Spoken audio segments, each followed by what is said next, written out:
Hi, welcome to our project presentation for the Summer/Fall 2022 Portland State University Computer Science Capstone. My name is Ben and I am the team lead for the WonderTix project. The other team members are Storm Crozier, Courtney Ficker, Kendall Page, Aaron Rasmussen, Xavier Reed, and Jingjing Zhao. Our project sponsor is Portland Playhouse. Portland Playhouse is a professional play company that puts on several productions throughout the course of the year, totaling to over 200 plays annually. For the last 15 years, they have been and continue to serve thousands of patrons from their theater located in Northeast Portland. To service patrons, they have been using an enterprise-level software system for ticketing and customer relationship management. This has been expensive, difficult to use, and does not satisfy their specific needs. WonderTix has been designed, developed, and iterated upon to be a replacement for these systems. Multiple Capstone teams have worked on this project with guidance and on feature details provided directly from Portland Playhouse. This means that our project has a robust set of features that are tailored to their exact needs and that are easy to use. In this presentation, we will give an overview of the project, then we will describe the features, go over the architecture, talk about our development process, and lastly, some unexpected results as well as lessons learned. First, I will now demo some of the features that our team has been working on.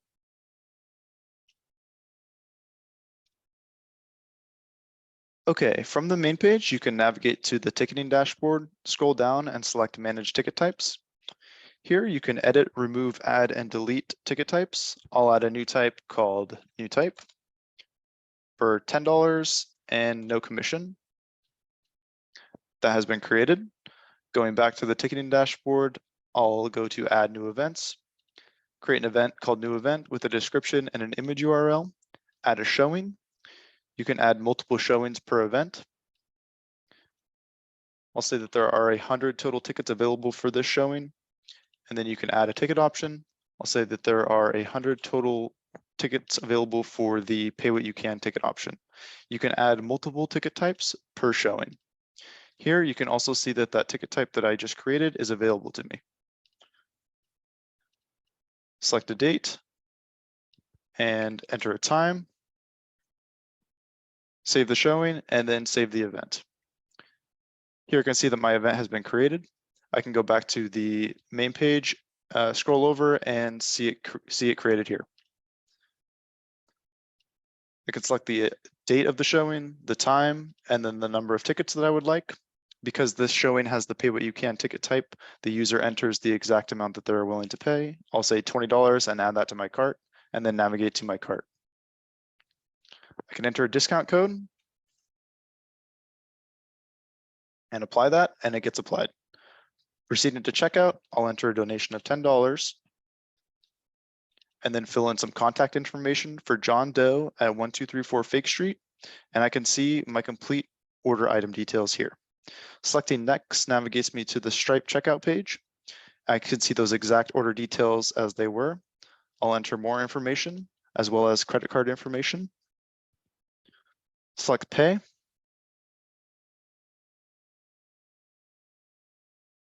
And my order has successfully processed. Going back to the main page, I can go into the CRM, select contacts, and search for John. Here's the contact that was just created at 1234 Fake Street. I can see more information, and this displays order history. Here's the order that we have just created for $25, and we can see that it has not been refunded. I can select refund, and it will refresh the page, and we can see that refunded is now true, meaning that the refund has successfully processed through Stripe. Project overview. As a team, we are tasked with continuing the development of WonderTix, our replacement for Portland Playhouse's current customer relation management and ticketing system. It can be broken up into two parts, one for the admin and one for the user. The CRM for the admin is used to view and generate reports on user activity, monetary earning, manage accounts, etc. For users, they can create accounts to save their information for future use. The ticketing system for admins is used for creating, reading, updating, and deleting of events, showing, ticket types, discount codes, and more. Users can buy season tickets and regular tickets either as a guest or a user with an account. As a team, we worked on features like multiple ticket types per showings, discount codes, and more. We also refactored the database to remove and simplify redundant data. as well as refactoring API calls to prevent cross-site request forgery. As a team, we continue the open source development standards for future teams and our sponsors by commenting, testing, and proper source control. For this project, we focus on two main users of Wonderticks, being the admins who are employees or volunteers at Portland Playhouse, and customers who are buying and seeing shows. Something we assume about admins is that they are frequent users of Wonderticks. Portland Playhouse's current system is complicated for onboard. We want to focus on functionality and ease of use. For customers, we assume that they are non-frequent users, so we want the UI to be easy and intuitive. The last and not as important target audience are other local businesses. Portland Playhouse would like to license Wonderticks to other theaters in the future. This is our features section, where we will first touch on the main features that our Wonderticks team implemented for Portland Playhouse. There are 4 main features in total we added this term, while also implementing additional features that we'll discuss later, as well as future features. For our main features, 1 is the pay what you can ticket. 2nd, setting multiple ticket types. 3rd, codes for discounts. And 4th, payment and refund processing. For the pay what you can ticket feature, it's a default ticket type option when selecting a ticket type for a show, where the user inputs the pay what you can amount when selecting tickets. When the user selects a showing that has pay what you can as an option, a text box appears where the user can input the exact amount they can pay. This is what our teammate Storm implemented. Our second main feature is setting multiple ticket types per showing. It's a feature I and the backend team worked on that allows users to select from multiple ticket type options, such as general admission for adults, general admission for child, etc. Within this page, ticket types can be viewed, created, modified, and deleted. Also, each ticket type has a set amount of tickets that can be sold per show. Our third main feature is discount codes, and they are discounts off a specific ticket type in dollar amount, entire cart, and/or percentage amount off of entire cart, and not a discount for single instances of shows. More specifically, users are limited to a single discount code per transaction, and the same user can reuse discount codes, and this is what our teammate Courtney and Aaron worked on. Our last main feature we implemented as a team was payment and refund processing. This is what our teammate Kendall worked on, and it's handled through integration with Stripe and their API for data on our customers, checkout API, and more. Users request a refund from an admin, where the user then can issue refunds on behalf of the users. I'm Kendall, and I'm going to talk to you about some of the additional features we've implemented in Wonderticks. First, I'd like to talk about the customer relationship management system. This is where you're able to view the contacts or the people who have used the system.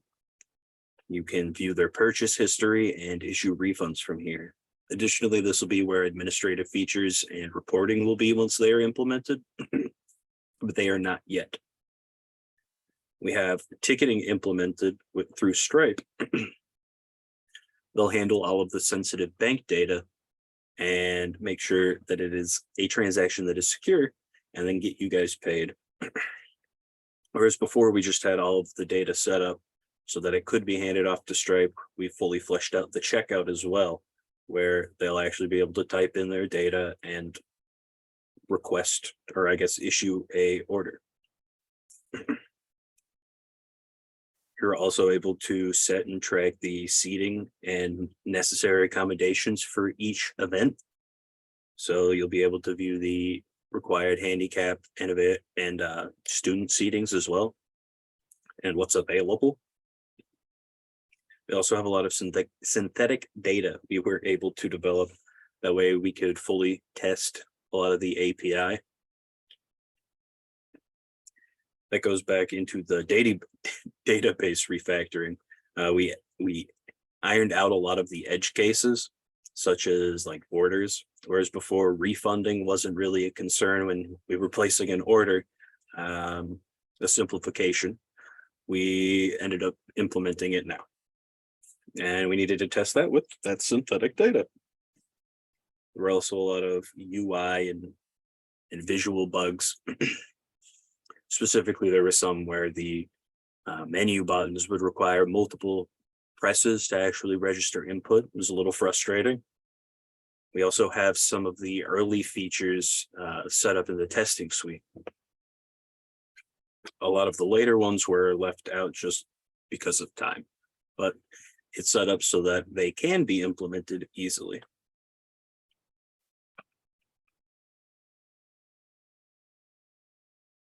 Some of the features I think we'd like to see in the future would be season tickets, where you can sell a ticket package that can be used over the course of a season. So a set date where it'll expire, and additionally with restrictions on what days you can use them.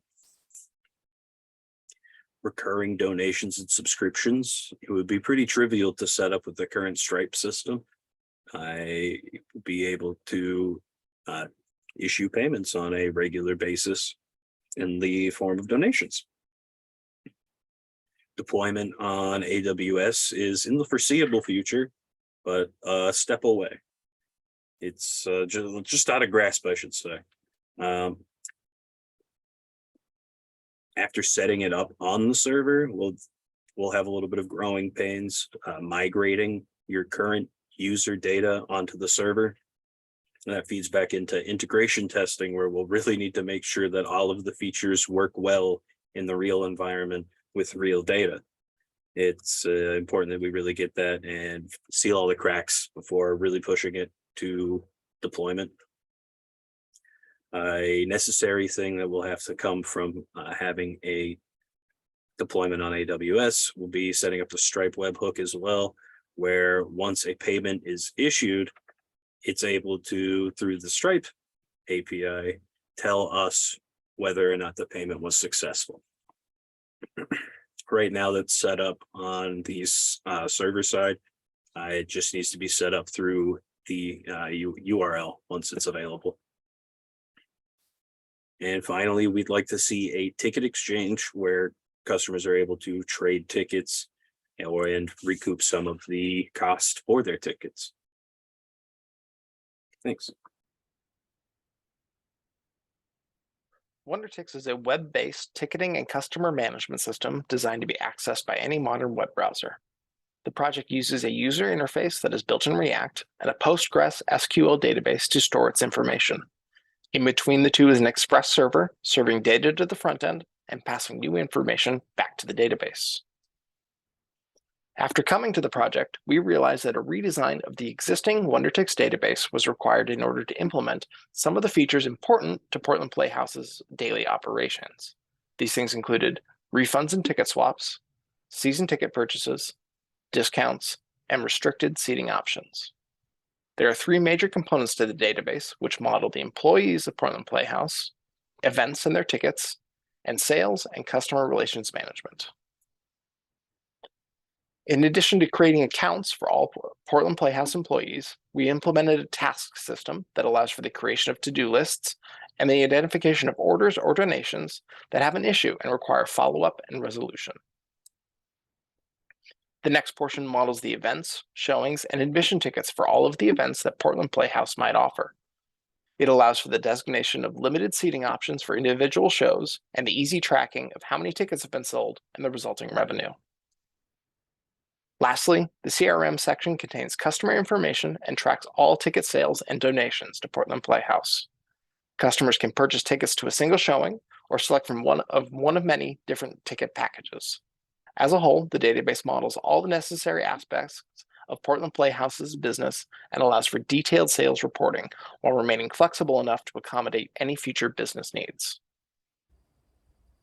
In this project, Aaron redesigned the database to make it more compatible with our new features. Kendall updated the backend API and developed payment refund feature. Connect was responsible for the coupon code feature. The pay what you can pay functionality was created by Storm. The set multiple ticket time was the work of Vizier. The functionality of the contact page was responded by Jingjing. Ben focused on code review, documentation, and sponsor coordination.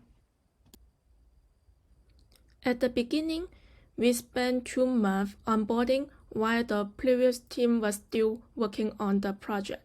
During the project, we have the agile development approach. We have group meeting every week and one-on-one meeting every 2 weeks. We have stand up to discuss what we did this week, what's coming up next week, and what we are having trouble with. Then, each person focus on their own part, designing, developing, and testing their code. Every week, the team leader and sponsor have a meeting to update the development of the project and get feedback. Developing program is complex. Therefore, development is low because we are looking for high-quality code. We slow down to go faster. Over the course of this project, we had various unexpected issues pop up that we had to deal with. One of these was that since we were taking over from a previous team, we had to understand what their efforts and design philosophy had been up to that point, and also fix some bugs that had come up during the course of their portion of the project. So we had to refactor a lot of code and completely redesign things such as the database, which definitely took some time and we're not necessarily expecting to deal with. It was a time-consuming process, but also pretty helpful in that it helped us definitely get a handle on the complexities of the project. We also were learning new technologies and languages. Most of us were new to one or more of the things we were working with, and so we had to learn that very quickly. For some people, it came easier than others, but either way, we knew what we had to do, so we were in it, and we had to just get up to speed as quickly as possible. But the differences in that learning curve was an unexpected thing to have to deal with. Finally, we learned that no new Capstone team was taking over this project, so that was something we had expected to be taking into account, to be passing down to another team. In total, I think that was a positive for us because it just freed us up to continue developing what we were working on instead of having to worry about another team. We definitely learned a lot from this project. And what we learned basically falls into 2 main categories. The first of which is teamwork. We had all done group projects, of course, but never so formal as this one. So the onboarding process, working with the previous team, was something that was new to most of us. And it was extremely valuable in getting up to speed. We also had to be very formal in our meeting schedules. So having regular sprint meetings and one-on-one, sure we were on the same page at all times, and also gave us a chance to ask each other for help if we needed it. In total, previous group projects, as I mentioned, are generally informal, and at least for me, we would generally be just all contributing to the same branch, and it just was very slapdash. And in this one, we had to learn the formal way of doing things with Git and with working with other people. We're not just all doing our own thing. That leads me into our second category, which is the tech. And so the languages that had been chosen for this project long before we came along were new to most of us. So we had to learn how to use all of this stuff, including React, TypeScript, Tailwind, all that stuff, Postgres, And then some of the tools we were using, like Docker, and GitHub, and even Zoom, we were not necessarily experts in, so we had to get up to speed with all of that. And then finally, in less of a straightforward way, we had to learn things, as I mentioned, like with how to properly use branches and do pull requests and keep it formal and documented. And then also we hadn't really worked with sponsors before, like in CS classes, it's normally you're given a project and you do it however you feel like you need to do it, and you turn it in. In this one, we had to continually seek feedback and adjust our expectations and adjust the way we do things. And then finally, we all realized the importance of asking people for help when you need it. So we were not on our own, like we are with most of our assignments over our CS career. And so it didn't necessarily come naturally to us to ask for help, but that was a very valuable lesson that we all learned. Thank you to Brian Weaver, Ayana Cunningham, Haley Hilms, and Portland Playhouse for continuing to sponsor and support the WonderTix project. Thank you to Bruce Irving, our Capstone instructor, for providing guidance. And thank you to everyone on the team for your hard work over the last 6 months.